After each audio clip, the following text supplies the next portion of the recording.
Tengo ahora la presencia de el ex sacerdote Alberto Atié. Él es activista, maestro, activista contra la pederastia clerical y defensor en términos generales de los derechos humanos. Alberto, gusto en tenerte nuevamente en este espacio.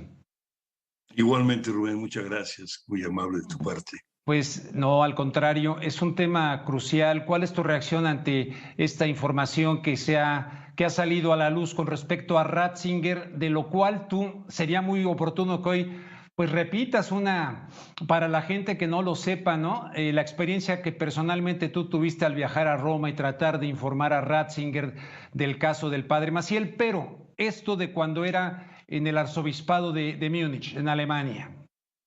Pues mira, yo, digamos, distinguiría como tres momentos diferentes en el proceso de servicio que Ratzinger estuvo llamado a prestar. El primero te diría que es cuando fue nombrado arzobispo de München, en Alemania, de una diócesis importante allá en Alemania. Él era teólogo, aceptó precisamente por obediencia, pero realmente el tema de ser un pastor para él siempre se le complicó. Y por tanto, todas estas acusaciones en su contra de negligente, incluyendo el traslado de este sacerdote que se menciona que estaba acusado de pederastia en su diócesis, de una diócesis a otra o de un país a otro, como se acostumbraba, pues son cumplimientos de protocolos establecidos por la Santa Sede, por lo menos de los que nosotros conocemos desde 1962. Él era teólogo del Vaticano, del Concilio, si te recuerdas, y Sí. en ese tiempo, curiosamente, digo, es cosa de revisar los documentos, que ojalá algún día lo podamos hacer, no se toca el tema de la sexualidad humana hasta que entra en discusión el tema de la famosa píldora con Paulo VI, que culminó en la encíclica Humane Vitae, si te recuerdas Sí. de esa encíclica, en donde el tema fundamental era precisamente el que las mujeres no pudieran utilizar la píldora famosa que era considerada abortiva y que en realidad pues era una pastilla que se usa todavía, ya mucho mejorada y todo, en muchas cosas, para evitar los embarazos y por tanto está mucho más ligada al tema de que las mujeres no lleven a cabo las ovulaciones periódicas que tienen ellas cada mes en sus ciclos, ¿no? Entonces no está ligada a impedir la, digamos, inseminación o impedir la fertilización, sino a impedir la ovulación, y que ese es un tema que hay que discutir, obviamente.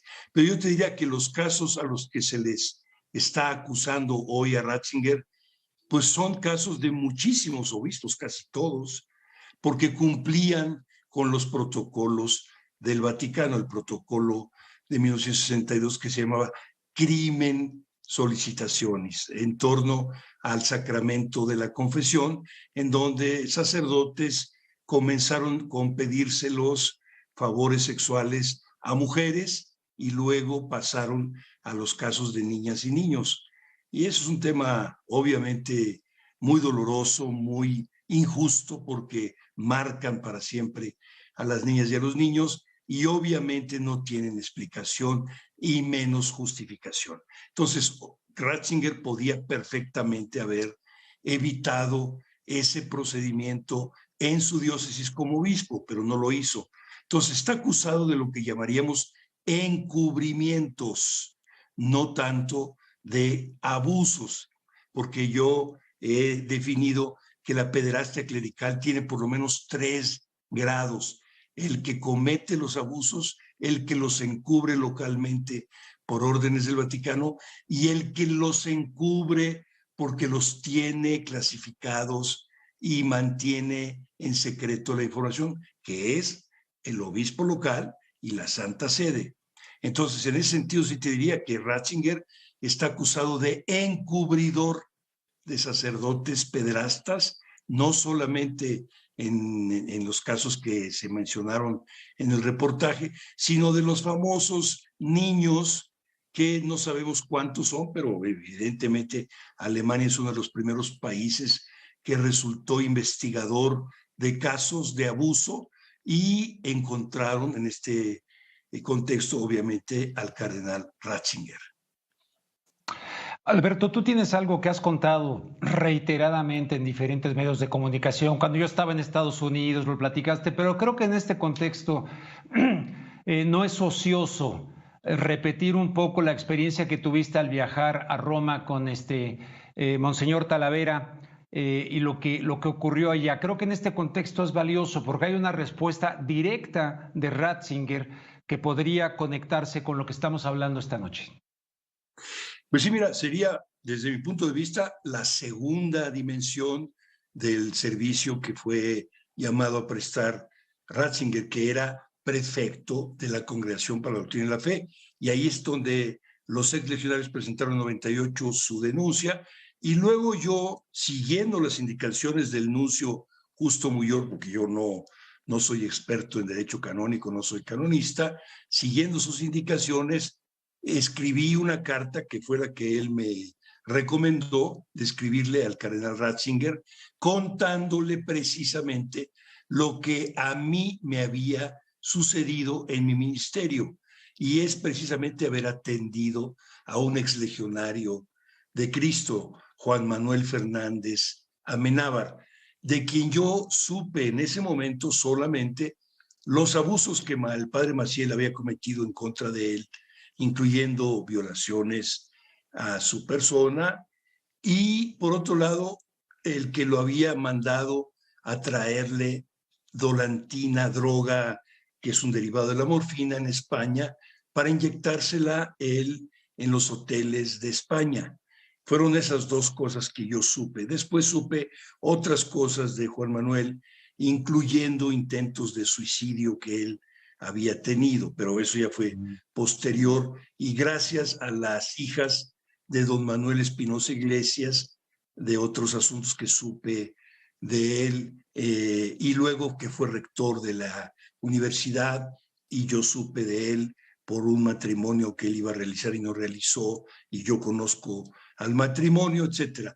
Entonces, para contarle a él todo lo que me había sucedido, fui a Roma siguiendo indicaciones del nuncio, y donde él me dijo, no entregue esa carta a una tercera persona porque la van a hacer perdidiza. Hágasela llegar a sus manos. Yo lo busqué, te soy sincero, en varias ocasiones, pedí cita, no lo pude ver, no me dejaron verlo. Hoy sería mi lectura, ¿no? Y luego entonces hablé con el que tú llamas mi amigo, y sí lo era en ese tiempo, Monseñor Talavera, obispo de Coatzacoalcos, mexicano, a quien él tenía conocimiento de los hechos anteriores, que eran los abusos de Juan Manuel en contra suya, los abusos en contra de los otros 8 exlegionarios que rindieron su testimonio en los Estados Unidos ante notario porque no lo podían hacer en México, y la descalificación del cardenal Rivera, que para él era muy dolorosa precisamente porque él era obispo. Entonces yo le expliqué de qué se trataba y me dijo, yo le llevo la carta. El obispo Talavera le entregó la carta y la leyó, según me contó después, frente al obispo, ya estando yo en su casa, que fui a verlo a su regreso por ahí de junio de 99, que lo fui a ver y le dije, ¿cómo le fue, monseñor? Me dijo, Alberto, me fue muy mal, se me cayó Ratzinger, me quedé helado. Esas son sus palabras. Después vino una contradicción y una desmentida de parte del padre Mario Luis, pero yo esperaba que presentara pruebas y no presentó. Yo iba a hacer una denuncia por difamación y luego los abogados se echaron para atrás, y pues, es un tema delicado. Pero bueno, entonces él leyó la carta, según Talavera me dijo, delante de él, y le preguntó, ¿conoce usted al sacerdote que escribió esta carta? Dijo, sí, señor, yo lo conozco desde que tenía 16 años, porque efectivamente él era muy amigo de mi papá y estuvo presente en su muerte y en las misas que se celebran, que tú conoces en México, 9 misas, etcétera, ¿no? Hasta que la persona viene a ser ya sepultada totalmente en un panteón. Entonces, él estuvo en esos días, me acompañó. Él después me llevó al seminario. Él conoció mi trayectoria, ya murió. Conoció mi trayectoria, me acompañó al seminario. Y entonces, cuando yo sacerdote, habiendo recibido ya indicaciones de él de que se me quería hacer obispo, eso sí te lo quiero comentar, algún día lo platicaremos si quieres, y entonces él, leyendo la carta delante de mí, de él, le dijo, ¿conoce el sacerdote? Sí, conoce lo que he escrito, sí. ¿Cree usted que es verdad lo que dice él? Sí. Y dice, ¿cree usted verdad que es verdad lo que está aquí escrito? Dijo, sí. Lo lamento, monseñor, pero el padre Maciel, y aquí están las palabras textuales que yo he guardado en mí, que he dicho, el padre Maciel es una persona muy querida del Santo Padre, Juan Pablo, y ha hecho mucho bien a la iglesia. Lo lamento, monseñor, el caso del padre Maciel no se puede abrir. Entonces, cuando fue su respuesta, yo decidí ya retirarme, luego vino un conflicto más grande, tuve que ir a Chicago, como tú lo acabas de mencionar, y luego ya renuncié al ejercicio del ministerio, efectivamente. Luego viene la tercera parte de Ratzinger, que es como Papa Benedicto, Rubén. Sí. Pues, ¿qué te parece si también la próxima semana le damos a la tercera parte? Porque es muy amplio el tema. Y por hoy, pues te agradezco mucho, Alberto, a ti que te hayas sumado también al doctor Barba para platicar de este tema, que evidentemente es muy doloroso. Se sea católico, no se sea católico, es tremendo el caso. Te agradezco muchísimo, Alberto. Con mucho gusto, ya sabes, te agradezco igualmente el espacio y la posibilidad de platicar sobre el tema. Cuídate mucho, saludos. Nada que agradecer, al contrario, Alberto, a ti. Es el momento de que hagamos